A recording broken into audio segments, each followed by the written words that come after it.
Hello students, last class में हमने LDC में पूछे गए 20 क्वेश्चंस, जीके के 20 क्वेश्चंस को डिस्कस किया था और अब हम यूडीसी में पूछे गए क्वेश्चंस को डिस्कस करेंगे जो कि NWDA national water development authority जल विभाग में पूछे गए यूडीसी के क्वेश्चंस डिस्कस करेंगे। देखो, फर्स्ट क्वेश्चन आपसे पूछा गया था कि भाई जो बोटिंग वगैरह होती है, बोटिंग की रेस होती है, उसको क्या कहते हैं? तो बोटिंग की जो रेस होती है उसे रॉइंग कहते हैं। रॉइंग, ठीक है, रॉइंग कहते हैं उस गेम को, ओलंपिक्स में जो खेला जाता है जिसमें बोट्स की रेस होती है, उसे क्या कहते हैं? रॉइंग कहते हैं। कह रहा है इनमें से कौन सा बैंकिंग टर्म नहीं है? नॉट ए बैंकिंग टर्म, ठीक है, नॉट ए बैंकिंग टर्म। इनमें से कौन सा एक बैंकिंग टर्म नहीं है? तो वहां पर सोनोग्राफी दिया गया था, सोनोग्राफी, ठीक है। और आप जानते हो सोनोग्राफी एक मेडिकल टर्म है। सोनोग्राफी क्या है? एक मेडिकल टर्म है। अल्ट्रासाउंड के जैसा ही एक टर्म प्रोसीजर होता है सोनोग्राफी, ठीक है। तो ये बैंकिंग टर्म नहीं है। कह रहा where there is no law, where there is no law there is no freedom. ये किसने कहा था? ठीक है, when there is no law, ठीक है, जहां कोई कानून नहीं होता है, there is no freedom, there is no freedom, वहां पर कोई स्वतंत्रता भी नहीं होती है। when there is no law there is no freedom, ये किसने कहा था? ये कहा था जॉन लोके ने, ठीक है, जॉन लोके। जॉन लोके ने कहा था कि जहां पर कानून नहीं है वहां पर स्वतंत्रता भी नहीं है। ओके, फोर्थ कह रहा है सफरेज मूवमेंट। सफरेज मूवमेंट किससे रिलेटेड है? ठीक है, सफरेज मूवमेंट किससे रिलेटेड है? तो सफरेज मूवमेंट जो रिलेटेड है वो right to vote for women's, ठीक है, वुमेन्स को वोट देने का अधिकार दिलाने के लिए सफरेज मूवमेंट किया गया था, ठीक है। सफरेज मूवमेंट किसके लिए किया गया था? महिलाओं को वोट का राइट दिलाने के लिए किया गया था। कह रहा equal opportunity is mentioned it which article, ठीक है, किस आर्टिकल में इक्वल अपॉर्चुनिटी मेंशन है? ठीक है, in which article equal opportunity is mentioned? तो equal opportunity is mentioned under article of 16 of Indian Constitution, भारतीय संविधान के अनुच्छेद 16 में इसका वर्णन किया गया है। क्वेश्चन नंबर 6 कह रहा इनडायरेक्ट टैक्स कौन सा है? बहुत सारे ऑप्शंस थे, 4 ऑप्शंस, और पूछा गया था कि भाई इनमें से कौन सा टैक्स इनडायरेक्ट टैक्स है? तो आप जानते हो एंटरटेनमेंट टैक्स, एंटरटेनमेंट टैक्स जो है वो एक इनडायरेक्ट टैक्स, ठीक है, इनडायरेक्ट टैक्स है। ओके, क्वेश्चन नंबर 7 कह रहा है यूरी डैम कहां पर बनाया गया है? किस रिवर पर बनाया गया है ऑफ जम्मू कश्मीर? जम्मू कश्मीर की किस रिवर पर यूरी डैम बनाया गया था? तो वो झेलम पर बनाया गया है। क्योंकि वहां पर जम्मू कश्मीर मेंशन था तो क्वेश्चन बहुत ही इजी हो गया था, क्योंकि एक ही ऐसी रिवर थी जो जम्मू कश्मीर में है। बाकी आपको नर्मदा दिया हुआ था, ताप्ती दिया हुआ था और एक और दी थी, तो सारी रिवर वो जम्मू कश्मीर में है ही नहीं, तो इसलिए आंसर सीधा सीधा ही था, झेलम। झेलम रिवर जम्मू कश्मीर में है। कह रहा पद्मा अवार्ड इंस्टीट्यूटेड और स्टार्टेड इन, भाई पद्म अवार्ड जो दिए जाते हैं वो कब स्टार्ट किए गए थे? तो वो 1954 में स्टार्ट किए गए थे, ठीक है, पद्म अवार्ड, ठीक है। कह रहा first sermon after enlightenment of Gautam Buddha is called, ठीक है, तो पहला उपदेश जो गौतम बुद्ध ने एनलाइटमेंट के बाद दिया था, ठीक है, फर्स्ट सेरेमन, पहला सेरेमन उपदेश given by Gautam Buddha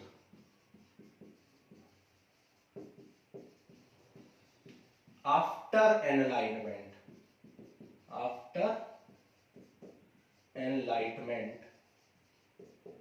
is called, उसे क्या कहते हैं, उसे कहते हैं धर्म चक्र परिवर्तन, धर्म चक्र परिवर्तन, धर्म चक्र परिवर्तन। ठीक है, धर्म चक्र परिवर्तन का मतलब क्या है, पहला उपदेश जो गौतम बुद्ध ने ज्ञान प्राप्ति के बाद दिया था, first sermon given by Gautam Buddha after enlightenment was named as Dharma Chakra परिवर्तन।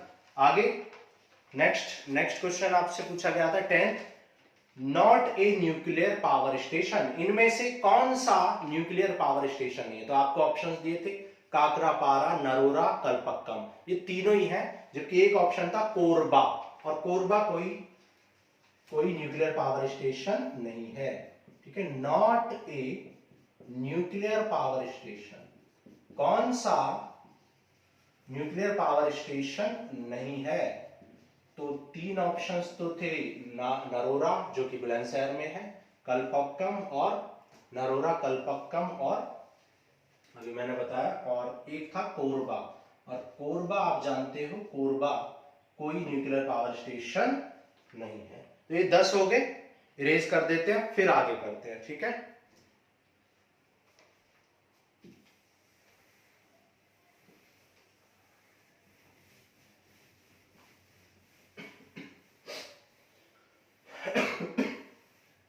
ठीक है,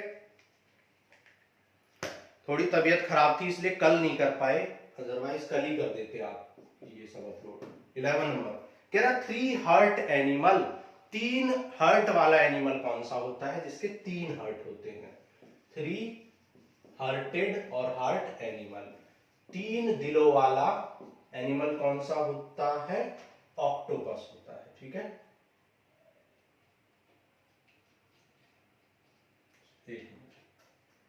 पूछा गया कि 3 हार्ट वाला कौन सा एनिमल होता है, तो ऑक्टोपस। ठीक है, ऑक्टोपस। पूछा गया था एबा के चेयरपर्सन का नाम, एबा मतलब इंटरनेशनल बॉक्सिंग एसोसिएशन। ठीक है, इंटरनेशनल बॉक्सिंग एसोसिएशन के चेयरपर्सन का नाम पूछा गया था, जो कि कौन है, मैरी कॉम है। ठीक है, मैरी कॉम कौन है, इंटरनेशनल बॉक्सिंग एसोसिएशन की चेयरपर्सन बनाई गई है 2021 में, अभी recently he.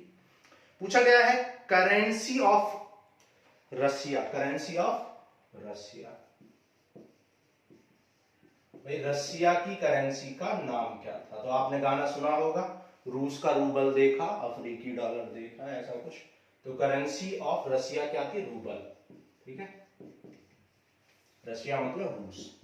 Question number 14, third Commonwealth games held at. ठीक है भाई, तीसरे कॉमनवेल्थ गेम्स कहां थे, third Commonwealth games held at, कहां पर हुए थे, सिडनी में हुए थे। तीसरा कॉमनवेल्थ गेम्स सिडनी, जो कि कहां है, ऑस्ट्रेलिया में है, ऑस्ट्रेलिया में, और कब हुए थे, 1938 में। ठीक है, तीसरे कॉमनवेल्थ गेम्स 1938 में हुए थे ऑस्ट्रेलिया में, सिडनी में। ओके, कह रहा है most senior regiment of president of India, भाई most senior regiment of president of India. ठीक है, भारत के राष्ट्रपति की सबसे सीनियर रेजिमेंट कौन सी होती है, तो वो होती है पीबीजी, पीबीजी, प्रेसिडेंट्स बॉडीगार्ड। ठीक है, प्रेसिडेंट्स बॉडीगार्ड। ठीक है, पीबीजी, प्रेसिडेंट्स बॉडीगार्ड, ये क्या है, most senior regiment of president of India, Bharat के राष्ट्रपति की सबसे सीनियर रेजिमेंट, सीनियर छावनी होती है, जिसे क्या कहते हैं, बॉडीगार्ड्स, प्रेसिडेंट्स बॉडीगार्ड। 16 कह रहा first women to external affairs minister, first women to become, first women to become, पहली महिला जो क्या बनी थी, external affair minister, external affair minister, तो तो कौन थी? इंदिरा गांधी। ठीक है, इंदिरा गांधी कौन थी? पहली महिला एक्सटर्नल अफेयर मिनिस्टर थी। ठीक है, आगे 17 क्वेश्चन नंबर 17 कह रहा है book Rights of Man is written by, किताब जो है राइट्स ऑफ मैन वो किसने लिखी थी? राइट्स ऑफ मैन जो किताब है वो किसने लिखी थी? थॉमस पेने। ठीक है, थॉमस पेने ने लिखी थी। राइट ऑफ मैन जो किताब थी वो थॉमस पेने ने लिखी थी।